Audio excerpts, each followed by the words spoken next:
Hello again. It's Michonne Neal, your resident gentleman goddess, and we're going to do yet another episode of Integrated Non-Monogamy. So, sit tight and yes, let this earworm fill you.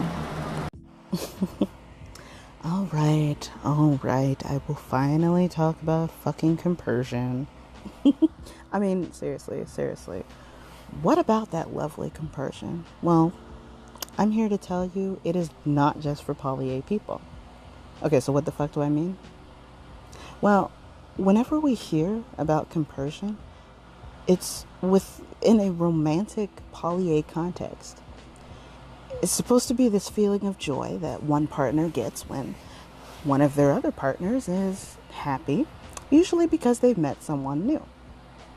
To romantic poly A folks, compersion is held up as the opposite of jealousy.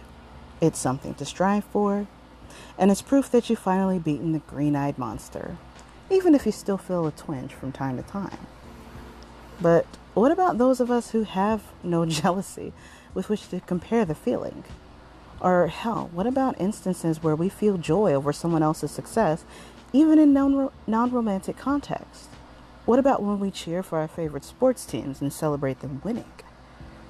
See, the thing is, I think we naturally feel compersion in a variety of situations.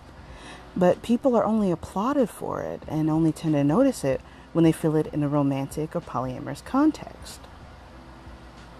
So, let's imagine something. What if American Ninja Warrior was the standard for how we treated one another? If you're not familiar with American Ninja Warrior, it is literally the only competition that I've ever seen where literally everyone, from the competitors to the announcers and even the audience, support every single person going out there and doing their absolute best. That is true competition right there. It's never about the other players. It's all about you doing your ultimate. See, we naturally want our children, our teams, our companies, and our friends to do well. We're supportive of them, we cheer them on, and we celebrate with them when they get what they want, when they meet their goals, or when they win. We even do this with fictional characters. Yet, when it comes to romantic relationships and transitional polyamory from the dominant culture, for some reason all of that goes flying out the window. Romantic people are even encouraged to be jealous of one another. It becomes a competition in the destructive sense of the word, and everyone is set apart from day one. People view their partners with suspicion and newcomers with envy. They've learned in many ways to view their partners, or their time or love, as their property to some extent. And naturally, when that's taken away, they despise it. They want to do all they can to prevent it. Jealousy often tells them that they're losing something that's rightfully theirs. And this is also true for another reason, because, of course, there's the whole in and out group situation. So we learn to view ourselves and the people we love as one group and everyone else as the out group. And of course, anybody from outside coming in is it's gonna generate some suspicion and discomfort and all of that, because we haven't learned to view everyone as being part of the same group. And I'll actually go into why that is, but in the next segment. For right now, let's focus on just purely the compersion part of this. So poly A people, they work at their jealousy over and over. Some people give up and return to a monogamous life. Some people learn to work around it. And jealousy then becomes this ugly, never-healing sore that just kind of weeps in the background sometimes. Poly A people work on stripping it of its power. And when they think they've succeeded, when they can feel somewhat joyful about a new love or something, they get excited about feeling compersion. But it seems like it's mostly a case of them unlearning the typical cultural messages surrounding how our relationships should look. Why is it easier for friends and parents to feel compersion rather than romantic lovers? And not to say that friends and parents don't ever feel jealous. Hell, as a disabled person, I feel jealous all the time, watching able-bodied people move around or do things and just take everything for granted. And it's not because, I want them to be disabled or, for it to suck. Or I don't exactly want to be like them, but I want things to be simpler for me. I want my needs, my accessibility needs met, Anyway, but a huge part of this romantic jealousy is simply a matter of a metanormativity, which is the pressure and belief that long-term romantic pair bonding with accompanying trips up that relationship escalator are the norm and are appropriate and desirable for everyone. Not even non-monogamy gets much of a pass from the effects of metanormativity. Often, the ideals from the underlying abuse culture still spill over. This is why those who seem to overcome this programming get so excited about compersion. Even still, the feeling is not exclusive to polyamory, and for aromantic people or long-term multi-linkers, it is not some elusive goal. It comes more easily, or even organically, in non-familial, intimate linkings, because it's an extension of what we already feel in our other relationships. For some multi-linkers, or for people who value friendships over romance, it might be easier for us to tap into our sense of compersion and to extend it to all areas of our lives, or at least into intimate context. But the point is, compersion is not something that's exceptional. It is not the sole invention nor the experience of only polyamorous people. Instead, I think it's just that those romantic poly-A people who transition from the dominant culture might just find it more difficult to express it in polyamorous relationships. All of us have certain contexts that we develop for our relationships. Built into that context are a host of expectations and norms. It is considered normal to feel great when your husband gets a raise, but not so much when he gets a new girlfriend, right? So maybe the key to compersion is not so much defeating or conquering jealousy. I don't even believe it's the opposite of jealousy. Maybe it's simply a matter of learning to be more friendly, of looking at your partner, or few of them, with those lenses that you're able to extend to everyone else. At least hopefully. I would hope that you have the emotional literacy to not view every single person as a competition. And if you're not, well, that's something that you should probably work on. And I have tools for that.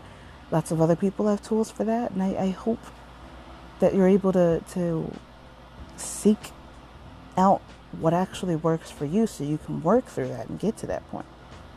But anyway, getting back to this, it's also maybe simply a matter of unlearning those divisive, competitive lessons from the dominant cultures.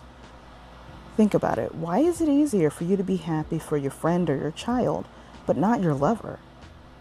Is the root something you simply acquired from culture that triggers your jealousy instead of your compersion?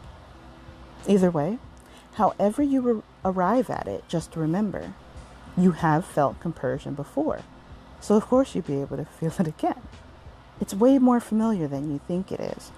It simply hasn't gone by that name outside of a romantic poly-A context because people tend to take it for granted.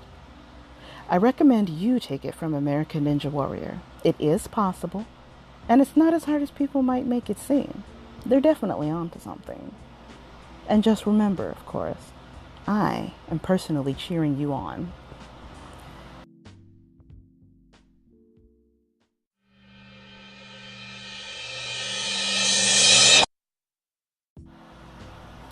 Alright, so as promised, I'm going to discuss that whole in-group, out-group thing that I was talking about. It's a common term you'll hear if you've ever taken a fucking sociology class, alright? But I want to talk about it with with a term that might make both a little more sense. It might be a little what the.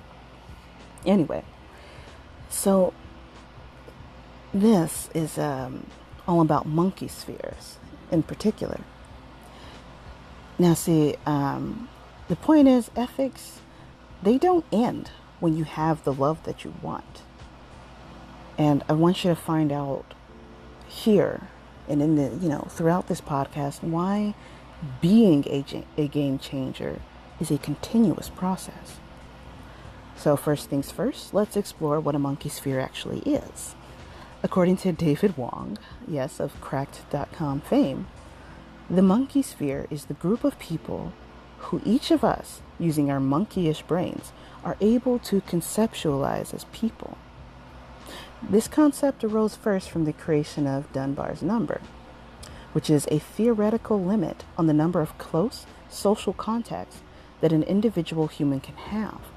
It is based on data from other primate groups where there is a strong correlation between group size and the size of the brain's neocortex. Thus, extrapolating from the human cranium would put Dunbar's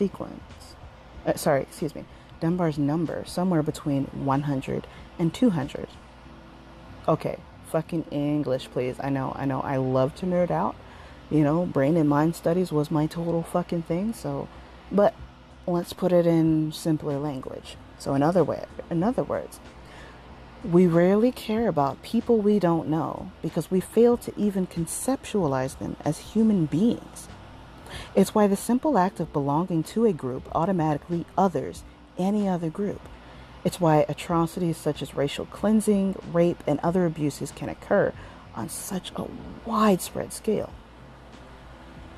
Humans are thought to have a literal limit on how many people they can actually deeply care for and keep account of. But what the hell does this mean for integration, intersectionality, and humanity? Well, it seems to indicate that it would be impossible for everyone to truly build that utopia that everyone's always dreaming about. While the concept can help build on our understanding of why people appear not to give two shits about anyone, it also seems as if things will always remain that way. After all, it is an inbuilt limit on your brain, isn't it? Well, not quite. You see, humans also retain this remarkable quality to understand scale. We scale things up and down all the time. We pack enormous amounts of information into tinier packages every single day. We are masters of shifting the scale of things up or down to our personal level of understanding.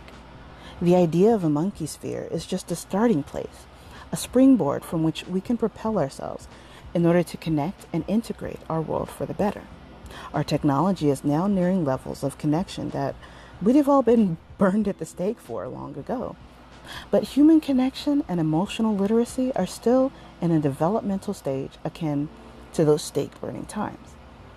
Polyamory is kind of expanding the notion that at least some emotional literacy matters, but right now there isn't much cohesion, acceptance, or intersectionality to be seen. For the most part, it's still kind of that fun thing you do if you can afford it. It's like the green energy movement if monogamy was our go-to power plant. A nice idea in theory, but when it comes to practicality, it makes very little difference in operations, and in some cases, can actually cost you more. While polyamory might occasionally stumble across behaviors and ideas that can improve communication in relationships, it is far from the completely transformative and humanizing process it is often regaled as.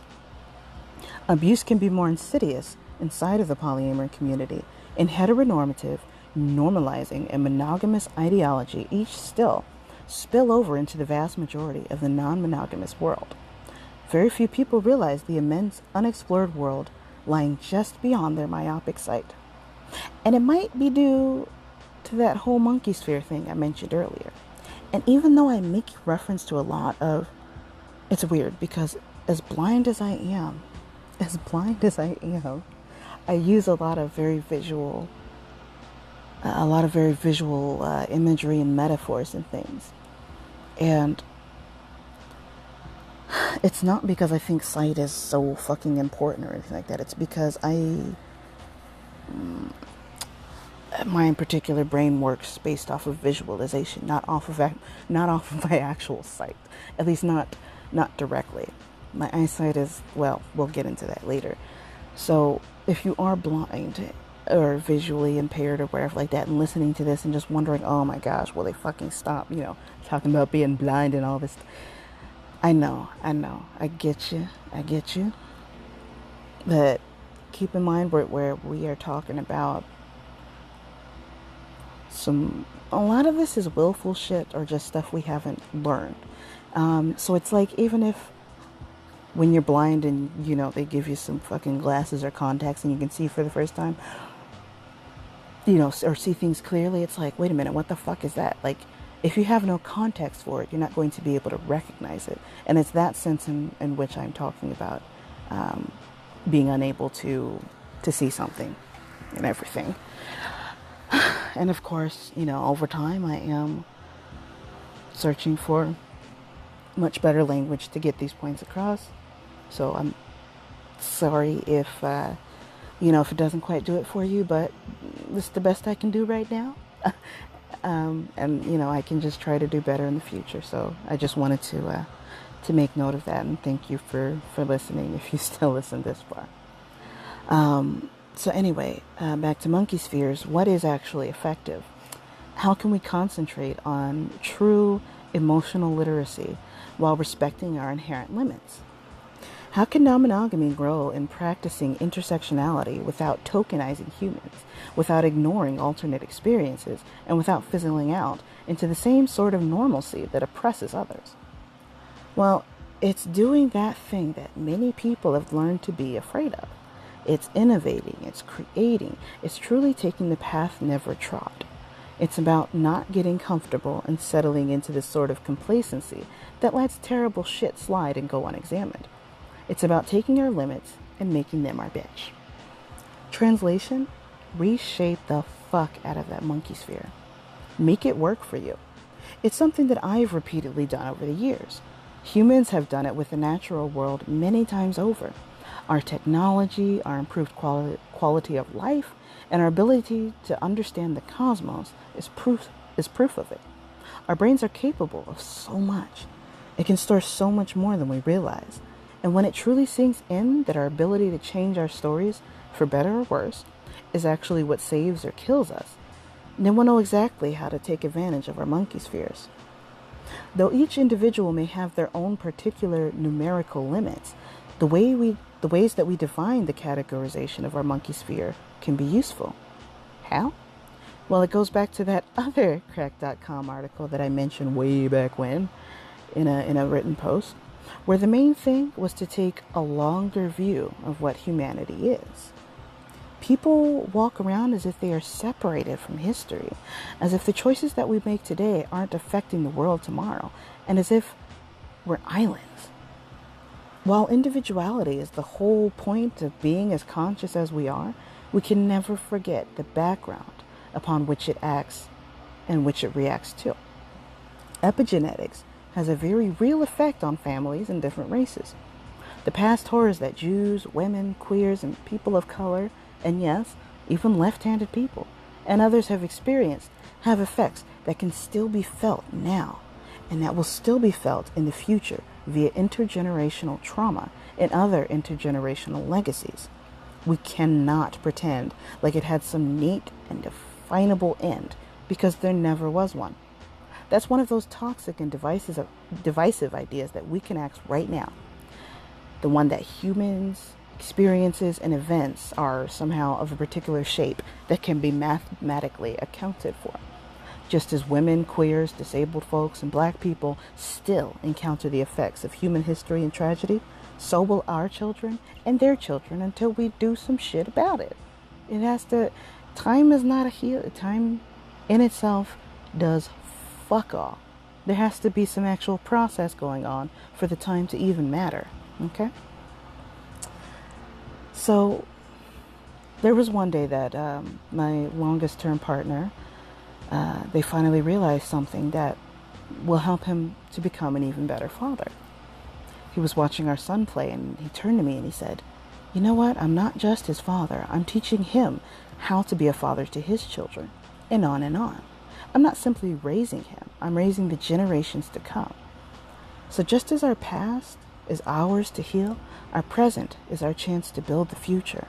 Thinking of the future and the past as disconnected from our present lessens our ability to make better decisions. It keeps us thinking small and behaving in inconsiderate, ignorant, abusive, and horrific ways towards one another. It hacks our monkey spheres into a barely comprehensive mess of people that are more likely to be acquaintances than actual genuine friends. We who have these amazing conceptual, technological, and rational abilities have failed to reinvent and rebuild the part of our life that we swear means the most to us. Our connections with ourselves and other people. Instead of categories and labels being applied to human beings with the understanding that they're transitive, they have become these placeholders that serve to erase individuality, truth, and capability. Humans are being dragged down to their lowest and being contorted in order to be quote-unquote normal and acceptable. When will we finish with this notion of normality among humans for good? When will we overcome or reinterpret our monkey spheres? When will we start practicing a human-first ethos and building our laws accordingly instead of using this deductive and endless method of one approved group at a time? When will we start seeing ourselves as all that we truly are instead of passing on the narratives, misinformation, and limitations from the past? If you find that you can't expand the number of people in your monkey sphere, you can still make damn well sure that only those who expand your world are a part of it. Right? So until we take a non-erasured form of integration, education, and ethics forward, we will continue to be enslaved to the limits, to useless suffering, to the lowest, and to each other. All right? And we can learn how to do that. It will be all right, I promise you.